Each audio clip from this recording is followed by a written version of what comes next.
Merhaba arkadaşlar, kanalımıza hoş geldiniz. Bugün sizler için iki harika oyuncumuz Elçin Sangu ve Barış Arduç'tan yeni ve güzel paylaşımlar sizler için hazırladık.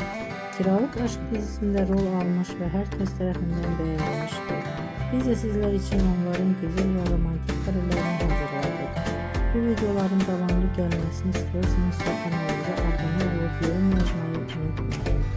Kanalı istemez.